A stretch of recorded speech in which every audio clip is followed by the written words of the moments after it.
On revient ce matin sur l'attaque mortelle de lundi contre ces 7 travailleurs humanitaires à Gaza. Eh bien, c'est nouveau. Ce matin, l'armée israélienne reconnaît une grave erreur, donc je les cite, et démet les responsables de la frappe de leurs fonctions. J'en parle avec Richard Blanchette, major général à la retraite des Forces armées canadiennes, expert associé au Collège militaire royal de Saint-Jean. Général Blanchette, bonjour. Bien le bonjour, Mme Lacroix.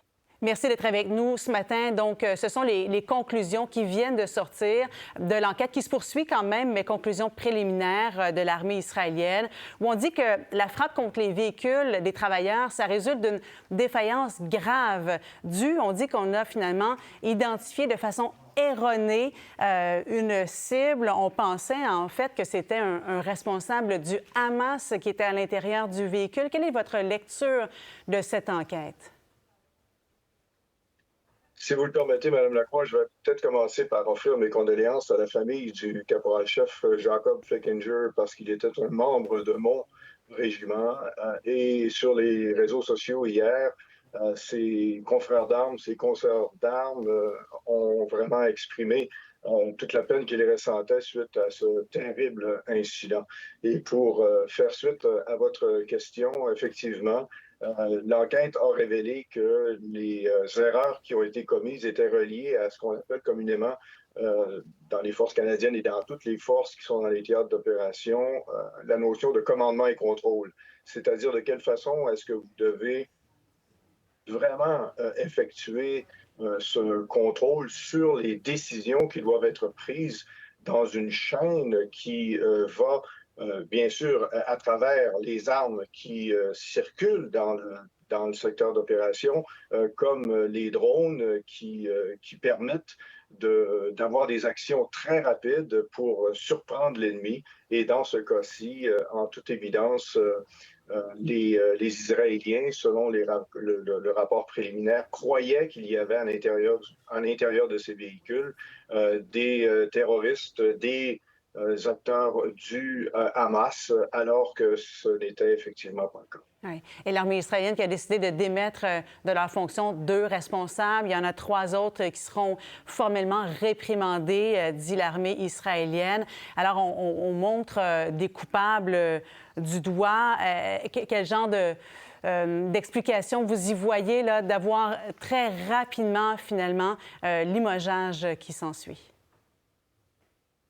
Lorsque ce qui s'est passé, je n'ai pas pu m'empêcher de penser à toute l'automatisation qui existe maintenant dans cette façon de procéder.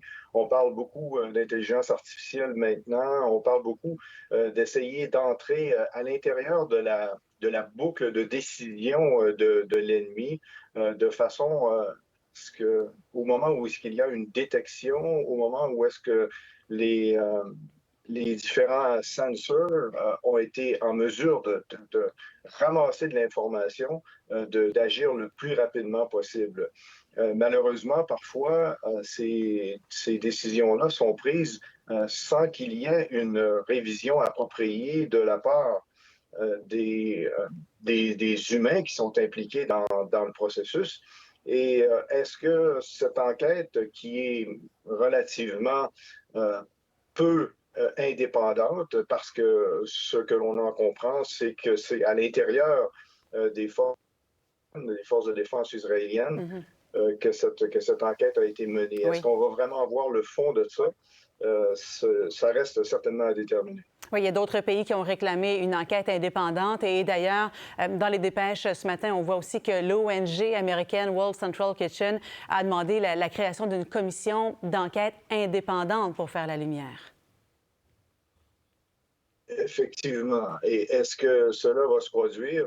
J'en doute fortement, parce que ce que nous avons vu jusqu'à maintenant de la part des forces israéliennes, c'est vraiment une façon de faire qui a été critiquée partout dans le monde, parce que ce ne sont pas toujours des frappes chirurgicales qui sont utilisées. Dans ce cas-ci, c'était effectivement des frappes chirurgicales. Il n'y a pas eu de dégâts autour des véhicules, mais bien sûr, la mort de ces humanitaires est une catastrophe qui, espérons-le, pourra avoir un impact sur le risque de famine qui sévit, surtout dans le nord de la bande de Gaza.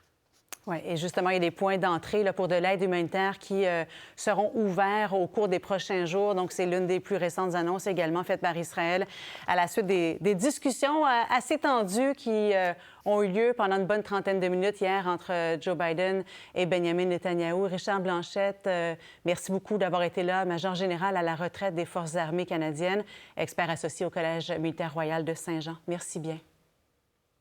Je vous en prie, Mme Lacroix. Au revoir. Pour voir nos émissions en entier, rendez-vous sur la chaîne Ici RDI.